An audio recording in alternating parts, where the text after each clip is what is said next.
বিসমিল্লাহির রহমানির রহিম। ঢাকা জেলা আয়োজিত আজকের এই সম্পূর্ণ ব্যতিক্রম ধর্মী একটি আয়োজন, তার সংগ্রামী সভাপতি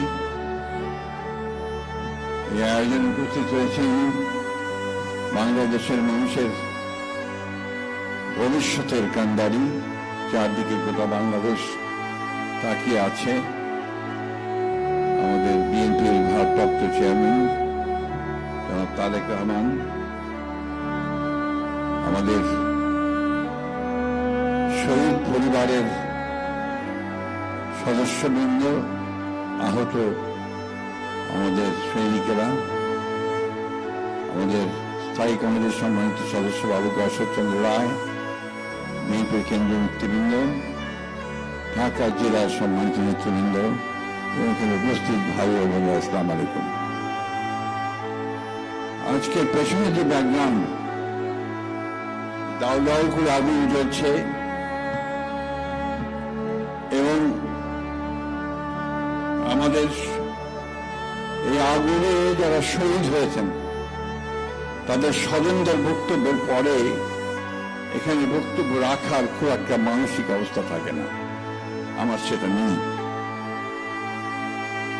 আমার নিজেকে মাঝে মাঝে ধিক্কার দিতে ইচ্ছা করে যে আমরা কেমন একটা জাতি, যে জাতি আমরা আমাদের নিজেদের ছেলেদেরকে পুড়িয়ে মারি, কেমন একটা জাতি যে আমাদের রাষ্ট্রের যারা কর্মচারী কর্মকর্তা তারা সন্তানদেরকে হত্যা করে এবং তারপরে পুড়িয়ে হত্যা করে।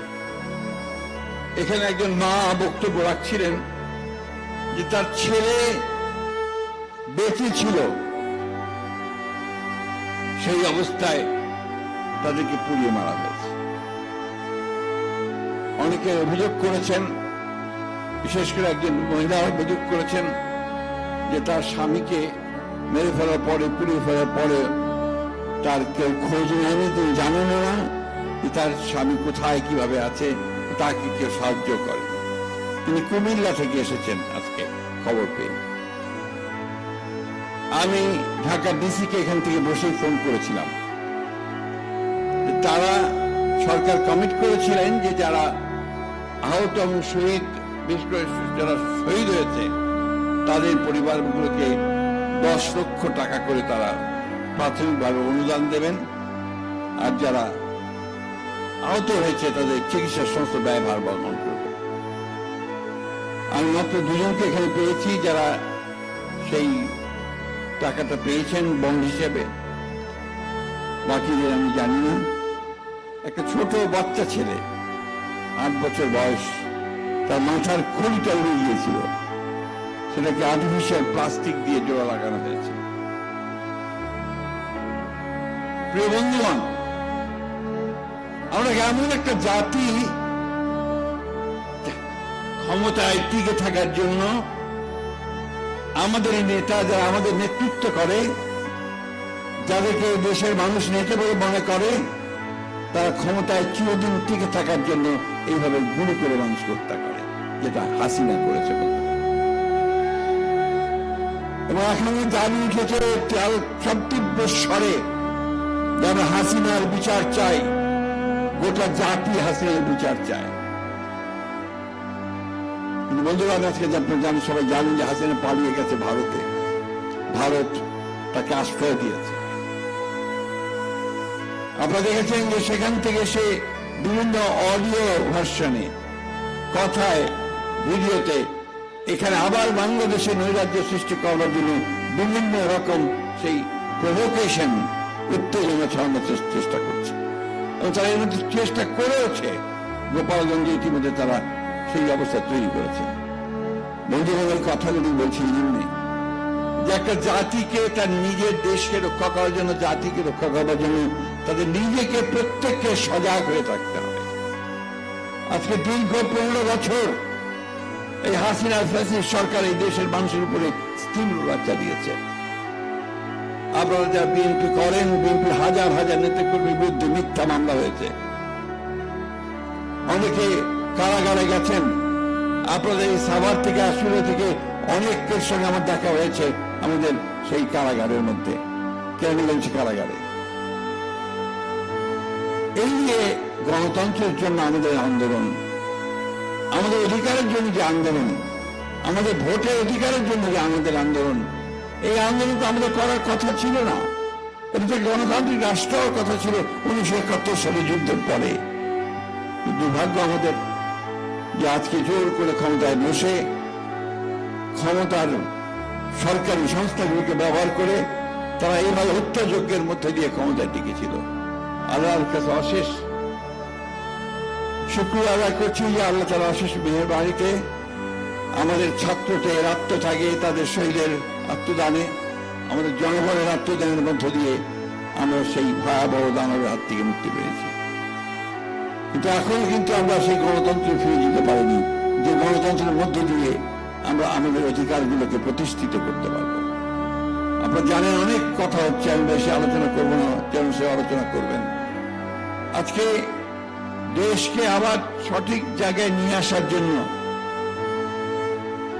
আমরা আমাদের নেত্রী দেশনেত্রী বেগম খালেদা জিয়া 2016 সালে একটা ভিশন 2030 দিয়েছিলেন রাষ্ট্রটাকে পাল্টানোর জন্য।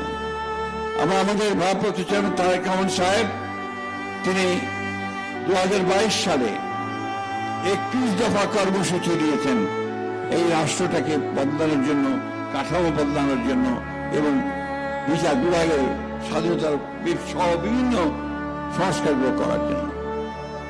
আজকে দীর্ঘদিন যাচ্ছে, এটা নিয়ে অনেক বাদানুবাদ পত্র পত্রিকায় বিভিন্ন লেখালেখি হচ্ছে। মূল কথা যেটা সেটা হচ্ছে যে এই হাসিনা এবং তার দোসরদের বিচার কিন্তু এখনো সেই যেটাকে বলি আমরা দৃশ্য সামনে আসা, সে দৃশ্যমান হয়নি। এখনো কিন্তু আমরা দেখি যে অনেক শহীদ পরিবার তারা তাদের সেই যেটা মিনিমাম যেটুকু সহযোগিতা পাওয়া দরকার ছিল সেটা তারা পাননি। এখনো দেখছি যারা পঙ্গু, যারা আহত হয়েছেন তাদের চিকিৎসা চূড়ান্ত হয়নি। আমি এই সরকারকে আহ্বান জানাবো, দয়া করে আপনাদের যে মেশিনারি আছে, এখানে টিএনও আছেন এই এলাকায়, তারা এই খবরগুলো নিয়ে যাতে করে এই অভিযোগগুলো শুনতে না হয়। স্টেজে দাঁড়িয়ে কোন মা যেন না বলে যে আমি এখন আমার সন্তানকে কিভাবে পালন করব। আমরা আজকে সত্যি হতবাক হয়ে গেছি। এই দৃশ্য দেখা যায় না, খুব কম দেখা যায়। একমাত্র মুসলমানি দ্বিতীয় বিশ্বযুদ্ধের সময় হিটলার চেম্বারে, গ্যাস চেম্বারের মধ্যে পড়িয়ে মানুষকে হত্যা করেছিল। আর আজকে বোধহয় এই দেখলাম আমরা যে আমাদের দেশে হাসিনা এই ছাত্রদেরকে পুড়িয়ে মেরেছে।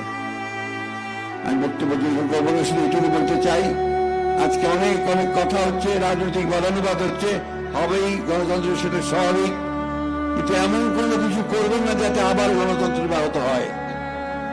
রাজনৈতিক দলগুলোর কাছে আমাদের সেটাই আহ্বান থাকবে। আমাদের আহ্বান থাকবে যে ছোটখাটো বিষয়গুলো নিয়ে এমন অবস্থা তৈরি করবেন না যে অবস্থায় আবার সেই ফ্যাসিস্ট হাসিনা কোনো সুযোগ পায় দেশে ফিরে আসা।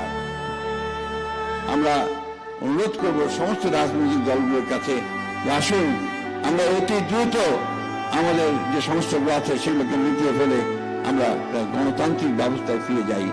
একটা নিরপেক্ষ নির্বাচনের মধ্য দিয়ে আমরা একটা জনগণের সরকার প্রতিষ্ঠিত করি। জনগণের সরকার প্রতিষ্ঠিত হলে আজকে এই মেয়েরা যে অভিযোগ করেছেন সে অভিযোগ আমাদেরকে শুনতে হতো না। বন্ধুগণ, আমি আজকে যারা আয়োজন করেছেন তাদের ধন্যবাদ জানাচ্ছি। এই জন্যই সম্পূর্ণ ব্যতিক্রম ধর্মী একটি আয়োজন আপনারা করেছেন এবং এতে করে জাতির বিবেক জেগে উঠবে বলে আমি বিশ্বাস করি।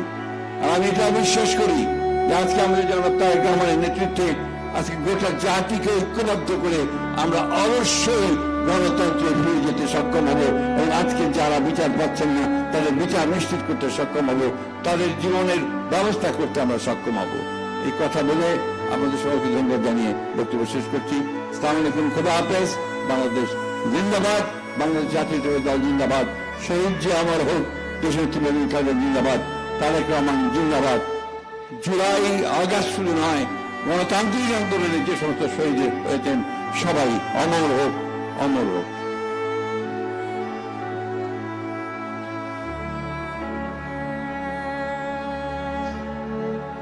ধন্যবাদ সংগ্রামী মহাসচিব। এ পর্যায়ে বক্তব্য নিয়ে আসছে আজকের এই সভার সম্মানিত সভাপতি, ঢাকা জেলা বিএনপি সংগ্রামী সভাপতি খন্দকার আবু আশফাক। খন্দকার আবু আশফাক সভাপতির বক্তব্য নিয়ে আসছে।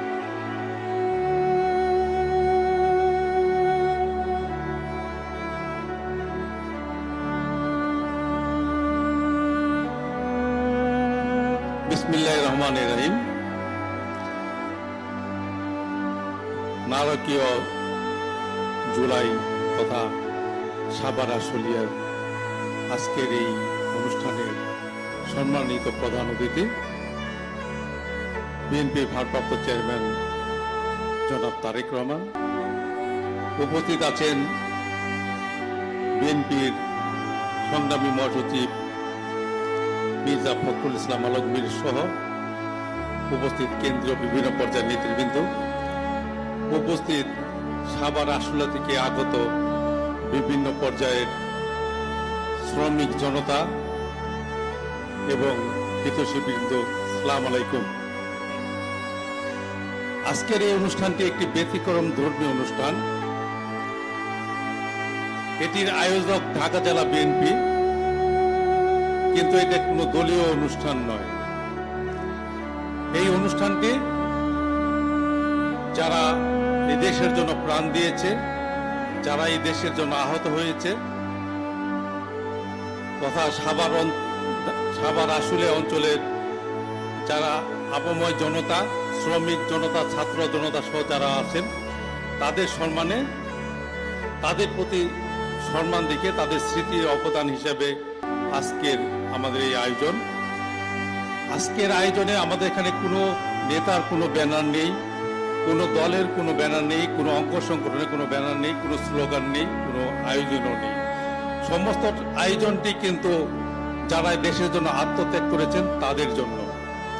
আমি যারা নিহত হয়েছেন, যাদের আর্তনাদ শুনলাম, যাদেরকে পুড়িয়ে মারা হয়েছে, এদের একজন আছে যাকে যে মৃত্যুবরণ করেনি, গুলি খেয়েছে, তাকে সহ 6 জনকে যেভাবে আগুনে পুড়িয়ে মেরে ফেলা হয়েছে। পিছনে যে আগুন দেখতেছেন, পুলিশের গাড়ি দেখতেছেন, আগুন জ্বলছে, লাশগুলো পুড়ছে, এইভাবে কিন্তু পুরা হয়েছে এই দেশের জনগণকে শেখ হাসিনার নির্দেশে, তার দোসরদের নির্দেশে। আমরা দেশ নায়ক জনাব তারেক রহমানের নির্দেশে এই দেশের জনগণের পাশে বিগত দিনে ছিলাম, এখনো আছি। এই আন্দোলনটা যখন চরম পর্যায়ে আসলো, তখন তিনি নির্দেশ দিলেন ঢাকা শহরে কোনো নেতা থাকবে না, প্রত্যেকে যার যার নিজ এলাকায় চলে যাবে এবং এই আন্দোলনে শরিক হবে। জনাব তারেক রহমানের নির্দেশ অনুযায়ী 1 তারিখ থেকে এই 5 তারিখ পর্যন্ত আমি এই সাভার ইউনিভার্সিটি প্লাস এবং ধামরাই এই অঞ্চলে অবস্থান করেছি। এই ধরনের অনেক মৃত্যুর সাক্ষী আমি নিজেই, আমার চোখের সামনে অনেক মৃত্যু হয়েছে, অনেক লাশ আমাকে ধরতে হয়েছে। আমাদের নেতা কর্মীদের নিয়ে এই কয়েকটা দিন আমরা এখানে অবস্থান করতে যে নির্মম হত্যাকাণ্ডগুলো দেখেছি, এই 6 জন সহ মোট 71 জন আমাদের শ্রমিক জনতাকে এখানে খুন করা হয়েছে হাসিনার দেশে। আমি প্রত্যেকের আত্মার মাগফিরাত কামনা করছি, বেহেশত নসিব দাবি করছি আল্লাহর কাছে, এবং যারা আহত হয়েছেন, আহতের পরিবারের প্রতি সমবেদনা জানাচ্ছি। অনেকে দাবি করে থাকেন যাদের আন্দোলনের ফসলে দেশ স্বাধীন হয়েছে। দেশ কিন্তু একবারই স্বাধীন হয়েছে 71 সালে। একটা দেশ 2 বার স্বাধীন হওয়ার কোনো সুযোগ নেই। কিন্তু আমরা দেশ হাসিনা মুক্ত হয়েছি, স্বৈরাচার মুক্ত হয়েছি। এর মাস্টার মাইন্ড স্ক্রিনের মধ্যে অবস্থান করছেন আমাদের ভারপ্রাপ্ত চেয়ারম্যান জনাব তারেক রহমান। গত 16-17টি বছর আমরা এই দেশের জনগণের জন্য আন্দোলন করেছি। আমাদের অনেক নেতাকর্মী খুন হয়েছে, নিহত হয়েছে, মৃত্যুবরণ করেছে, জেল খেটেছে। এখানে অনেকে আছেন যারা প্রচুর মামলার আসামি, প্রচুর অনেকবার জেল খেটেছেন, নির্যাতিত হয়েছেন। আমরা প্রত্যেকে নির্যাতিত হয়েছি, কিন্তু আমরা যারা নির্যাতিত হয়েছি, আমাদের নির্যাতনের কাছে, আমাদের স্ক্রিনে যে ভদ্রলোকটি আছে তার পরিবারের নির্যাতনের কাছে কিন্তু আমরা নির্যাতন কোনো কিছুই নয়। আমাদের দেশ নেত্রী বেগম খালেদা জিয়া এই দেশের জন্য স্বামীকে হারিয়েছেন, তার কনিষ্ঠ সন্তানকে হারিয়েছেন, জ্যেষ্ঠ সন্তান বিদেশে অবস্থান করছেন, ৮,০০০ মাইল দূরে থেকে দেশকে নেতৃত্ব দিয়েছেন। এবং হাসিনা যখন পালিয়ে যায়, তার এই আন্দোলনের মাস্টার মাইন্ড ছিলেন কিন্তু জনাব তারেক রহমান। ছাত্র আন্দোলন কিন্তু এক দফার আন্দোলন ছিল না, তাদের বৈষম্য বিরোধী আন্দোলন ছিল। কিন্তু এক দফার আন্দোলন আমাদের নেতা বহু আগেই ঘোষণা করেছেন। পরবর্তীতে পুরা জাতি এক হয়ে, শ্রমিক জনতা, ছাত্র জনতা সবাই এক হয়ে আন্দোলন করে শেখ হাসিনাকে এই দেশে থেকে তাড়াতে আমরা সমর্থ হয়েছি। সুতরাং এই হাসিনা বিরোধী পুরো আন্দোলনের মাস্টার মাইন্ড আমাদের ভারপ্রাপ্ত চেয়ারম্যান জনাব তারেক রহমান, তাকে আমি শ্রদ্ধার সাথে স্মরণ করছি। আজকে এই নির্বাচন নিয়ে অনেকে তাল বাহানা করছে। ৭১ যারা এই দেশের বিরুদ্ধে অবস্থান নিয়েছিল, যারা আমাদের মা বোনকে পাকিস্তানি আর্মির হাতে তুলে দিয়েছিল, যারা আমাদের দেশের জনগণকে খুন করার জন্য পাকিস্তানি বাহিনীকে সহায়তা করেছে, তারা কিন্তু আবারও এই দেশে অস্থিরতা সৃষ্টি করার চেষ্টা করছে। তার সাথে যোগ দিয়েছে তথাকথিত আন্দোলনকারী, যারা বৈষম্যবিরোধী আন্দোলনকারী নামে পরিচিত। তারা এখনো কিন্তু আন্দোলনের কিছুই দেখেনি। আন্দোলন কত প্রকার এবং কি কি, আমরা ৪৪ বছর, ৪৩ বছর, ৫০ বছর একজন পলিটিক্স যারা এখানেও করি, আমরা কিন্তু অক্ষরে অক্ষরে এগুলো টের পেয়েছি। তারা দুদিনেই মনে করেছে তারা দেশটি স্বাধীন করে ফেলেছে, তারা দেশের দাবিদার হয়ে গেছে, আন্দোলনের দাবিদার হয়ে গেছে। তারা এখনো কিন্তু বোকার স্বর্গে বাস করেছে। আমাদের আইন শৃঙ্খলা কিন্তু এখন অনেক অবনতি হয়েছে। চুরি, ডাকাতি, ছিনতাই, রাজধানী নিত্যদিনের ঘটনা। এ থেকে পরিত্রাণ পেতে হলে একমাত্র পথ জনগণের ভোট জনগণের হাতে ফিরিয়ে দিয়ে একটি সুষ্ঠু নির্বাচনের ব্যবস্থা করা, যেটা আমাদের প্রাণের দাবি। আমরা কখনই বলিনি বিএনপিকে ভোট দিতে হবে। আমরা চাই, আমরা 16টি বছর ভোট দিতে পারি না, আমরা ভোট দিতে চাই। আমরা যাকে খুশি তাকে ভোট দেব। জনগণ যদি বিএনপিকে ভোট দেয়, বিএনপি নির্বাচিত হয়ে সরকার গঠন করবে। এবং আজকে যারা আহাজারি করলেন, যে মায়েরা, যে ভাইয়েরা তাদের সন্তান হারা আহাজারি, তাদের বিচার বিএনপি ইনশাআল্লাহ বাংলার মাটিতেই করবে। যাই হোক, আমি ধন্যবাদ জানাচ্ছি ঢাকা জেলা সবগুলো ইউনিটকে, বিশেষ করে সাভার পৌরসভা, আশুলিয়া ইউনিটের এবং ধামরা ইউনিটের নেতৃবৃন্দকে, তারা কষ্ট করে এই আয়োজনটি করেছিলেন। তাদের সকলকে ধন্যবাদ জানিয়ে আগামী দিনে যে কোনো নির্বাচনের আদায় করতে যে কোনো পরিস্থিতির মোকাবেলা করার প্রত্যয় নিয়ে আমার বক্তব্য এখানে শেষ করছি। খোদা হাফেজ। বাংলাদেশ জিন্দাবাদ, বাংলাদেশ জাতীয়তাবাদী দল জিন্দাবাদ, শহীদ জিয়া অমর হোক, আগামী দিনের রাষ্ট্রনায়ক জনাব তারেক রহমান জিন্দাবাদ, দেশ নেত্রী খালেদা জিয়া জিন্দাবাদ। আসসালামু আলাইকুম।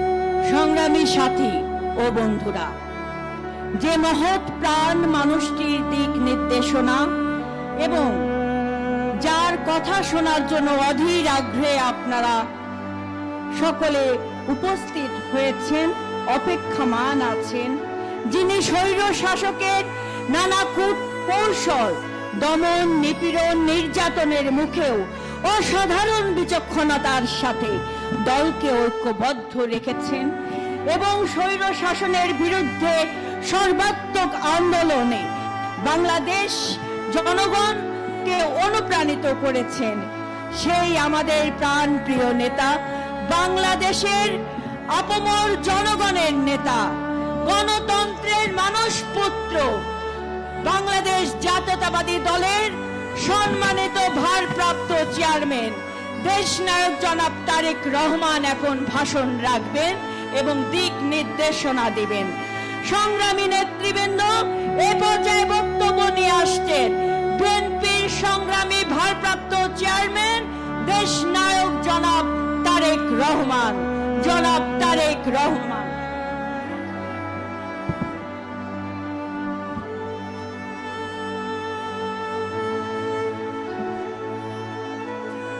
বিসমিল্লাহির রহমানির রহিম।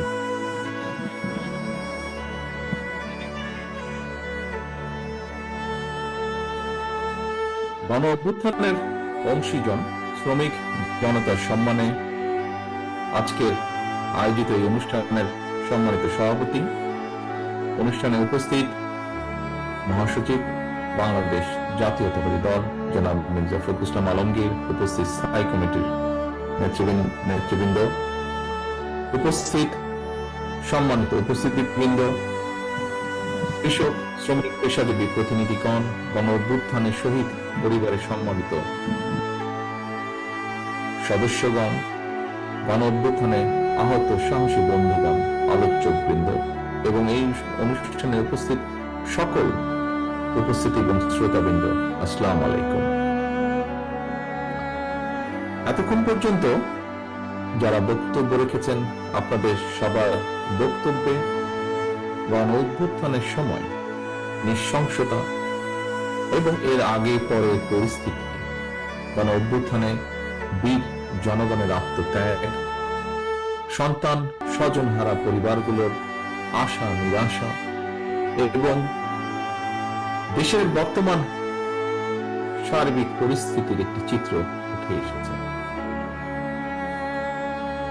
উপস্থিতিবৃন্দ, ফ্যাসিবাদী বিরোধী জুলাই গণ অভ্যুত্থানের সময় দেশের অন্যতম শিল্প কারখানা নির্ভর সাভার অস্ট্রেলিয়া এলাকায় শহীদ পরিবারের স্বজন এবং আহতরা যে বক্তব্য দিয়েছেন, আমি আমার বক্তব্যে তাদের বক্তব্যগুলোকে প্রাধান্য দিয়ে কয়েকটি কথা আপনাদের সামনে তুলে ধরতে চাই। ফ্যাসিবাদের বিরুদ্ধে গত ১.৫ দশকের আন্দোলনের ধারাবাহিকতায় শেষ পর্যন্ত জুলাইয়ের গণ অভ্যুত্থানে হাজারো শহীদের প্রাণের বিনিময় স্বৈরাচার এই দেশ ছেড়ে পালিয়ে যেতে বাধ্য হয়েছে। জুলাইয়ের গণ অভ্যুত্থানের সবচেয়ে বেশি সংখ্যক শহীদ হয়েছেন কিন্তু শ্রমজীবী মানুষ। বিশেষ করে এই সাভার আশুলিয়াতে শ্রমিকদের উপরে গণহত্যা চালানো হয়েছিল। হত্যা করে শ্রমিকদের লাশগুলোকে পুড়িয়ে ফেলা হয়েছিল, মানুষের লাশগুলোকে পুড়িয়ে ফেলা হয়েছিল। লাশের সঙ্গে এমন বর্বরতা, লাশের সঙ্গে এমন নির্মমতা, মনে হয় কারবালার যে নৃশংসতা তাকেও বোধহয় হার মানিয়েছে। 5ই আগস্টে ফ্যাসিস্টের পলায়নের দিন সাভার আশুলিয়ার শ্রমিকদের উপরে গণহত্যা চলেছিল, মানুষের উপরে গণহত্যা চলেছিল।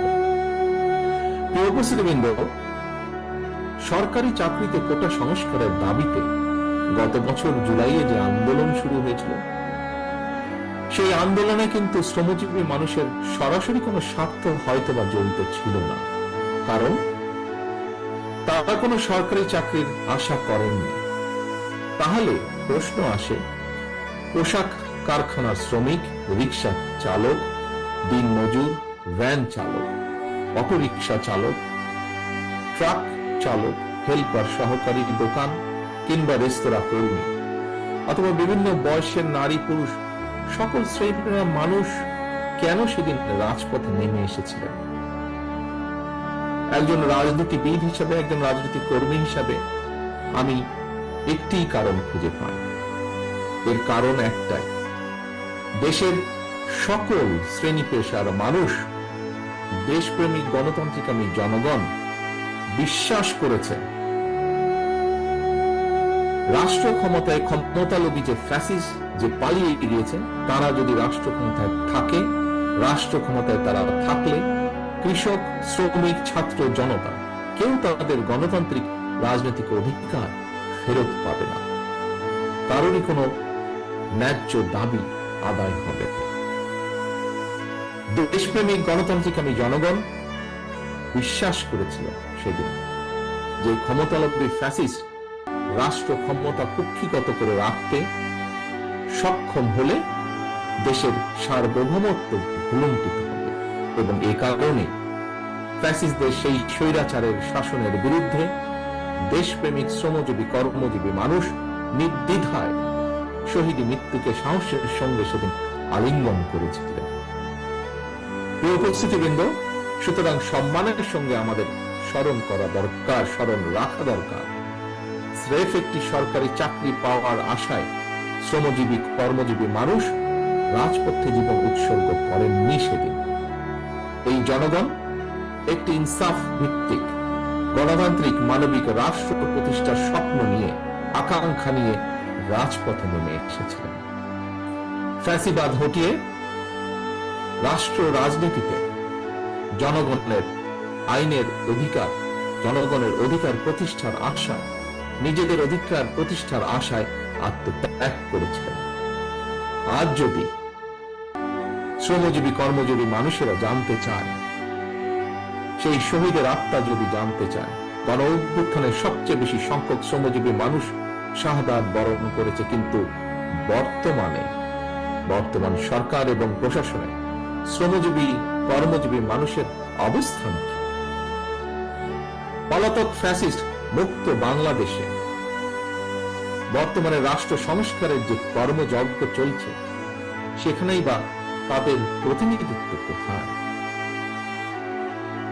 প্রিয় ভাই বোনেরা, গণ অভ্যুত্থানে অংশীজন শ্রমজীবী কর্মজীবী মানুষকে অবদানকে স্মরণ করে আমাদের কথা আমরাই বলবো, এই শিরোনামটি আমি দেশের বর্তমান প্রেক্ষাপটে অত্যন্ত বাস্তবধর্মী বলে মনে করি। প্রতিটি নাগরিক যাতে নিজের কথাটি নিজে বলতে পারেন, নিজের ভোট নিজে দিতে পারেন, নিজের রাজনৈতিক অধিকার প্রয়োগ করে সরকার গঠন কিংবা সরকার পরিবর্তন ঘটাতে পারেন।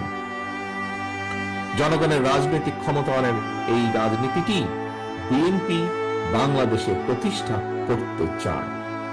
একজন রাজনৈতিক কর্মী হিসাবে, একজন নাগরিক হিসাবেও আমি মনে করি একজন নাগরিকের রাজনৈতিক ক্ষমতা প্রয়োগের অন্যতম প্রধান উপায় হচ্ছে নির্বাচন।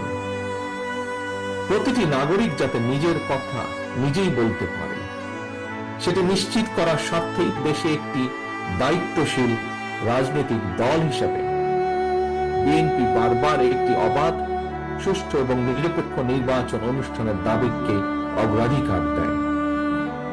প্রিয় উপস্থিতিবৃন্দ, সম্মানিত অতিথিবৃন্দ, আমি বিশ্বাস করি, আমার দল বিএনপি বিশ্বাস করে, স্থানীয় সরকার থেকে শুরু করে জাতীয় নির্বাচন সরকার পর্যন্ত প্রতিটি স্তরে জনগণের সরাসরি ভোটের মাধ্যমে নিজেদের পছন্দের প্রতিনিধি নির্বাচনের সুযোগ পেলে রাষ্ট্র এবং সরকারে জনগণের ইচ্ছা প্রাধান্য পাবে, রাষ্ট্রে রাজনৈতিক স্থিতিশীলতা বজায় থাকবে।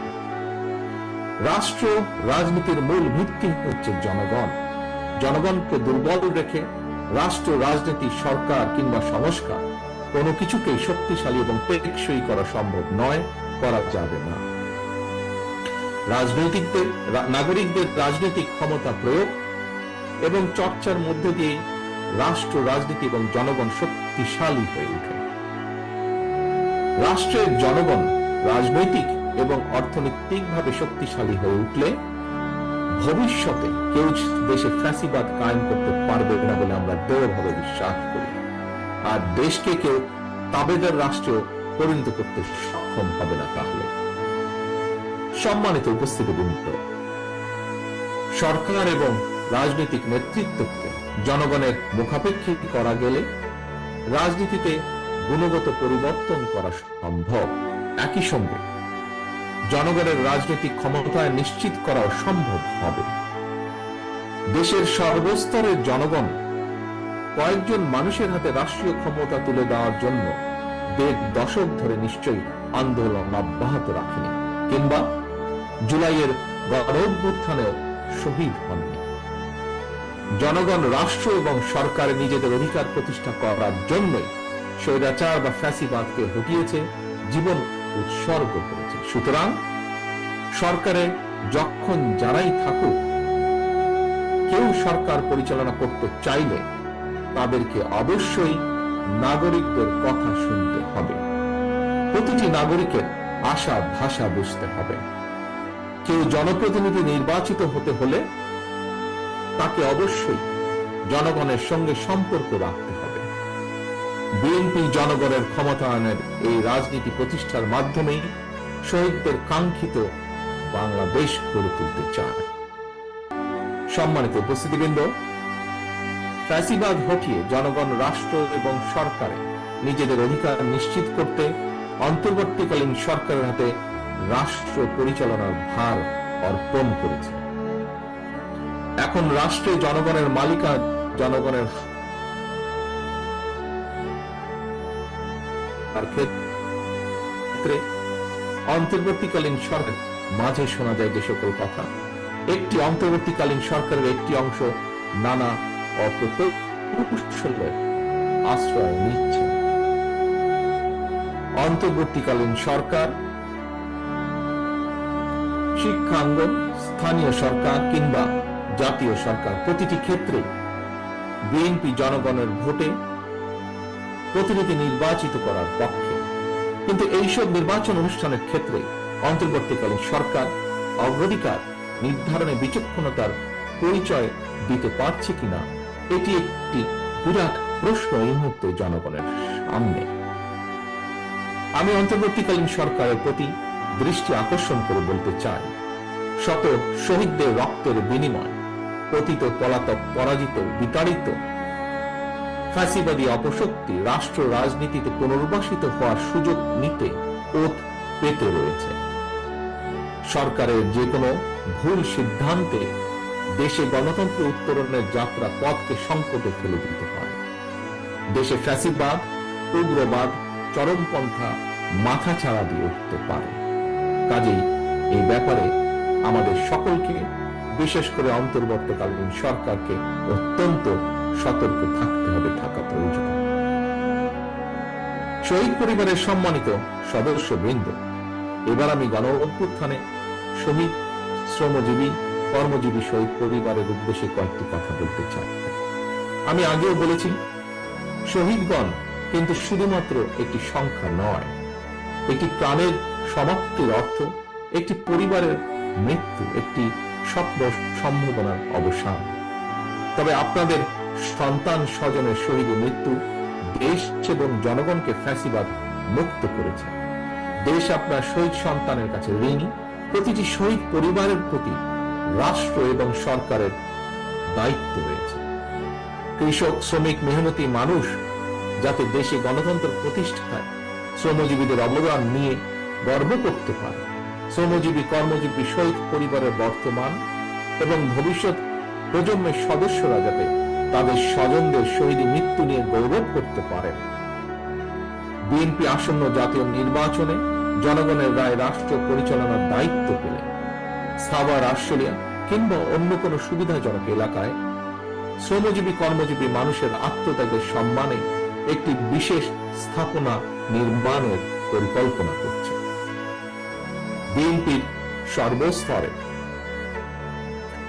সর্বস্তরের নেতা কর্মী বৃন্দ, শহীদ পরিবারের সদস্যবৃন্দ 1971 সালের স্বাধীনতা অর্জনের যুদ্ধ থেকে শুরু করে 2024 সালে স্বাধীনতা রক্ষার যুদ্ধ, এই যাবৎকাল যত মানুষ দেশে গণতন্ত্র এবং ন্যায় বিচার প্রতিষ্ঠায় আত্মত্যাগ করেছেন, আল্লাহ যেন প্রতিটি আত্মত্যাগকে শহীদী মৃত্যু হিসেবে কবুল করেন।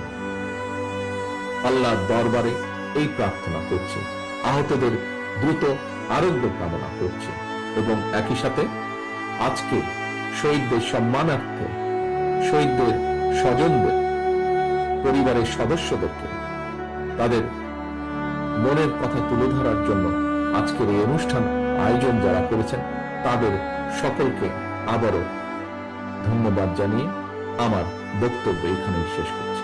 আল্লাহ হাফিজ। বাংলাদেশ জিন্দাবাদ। বাংলাদেশ জাতীয়তাবাদী দল জিন্দাবাদ। অসংখ্য ধন্যবাদ মাননীয় ভারপ্রাপ্ত চেয়ারম্যান আপনাকে। সেই সাথে আমরা ধন্যবাদ জানাচ্ছি আশুলিয়া থানা বিএনপি সংগ্রামী সাধারণ সম্পাদক আব্দুল গফুর মিয়া, সিনিয়র সহসভাপতি ঢাকা জেলা বিএনপি মাইনুর হোসেন বিল্টু, সাধারণ যুগ্ম সম্পাদক শামসুল ইসলাম, সাংগঠনিক সম্পাদক এবং এই আশুলিয়া সাভার থানা বিএনপি সভাপতি সাইফুদ্দিন, সাভার থানা সাধারণ সম্পাদক গোলাম মোস্তফা, সাভার পৌর বিএনপি সাধারণ সম্পাদক বদিউজ্জামান বদি এবং সর্বোপরি এই আয়োজনকে সার্থক করার জন্য সবচেয়ে গুরুত্বপূর্ণ ভূমিকা পালন করেছেন এই এলাকার সাবেক সংসদ সদস্য ডাক্তার দেওয়ান মোহাম্মদ সালাউদ্দিন বাবু ভাই সহ কেন্দ্র নেতা যারা উপস্থিত হয়েছে, সম্মানিত করেছেন আমাদেরকে। ঢাকা জেলা বিএনপির পক্ষ থেকে, সভাপতির পক্ষ থেকে ধন্যবাদ।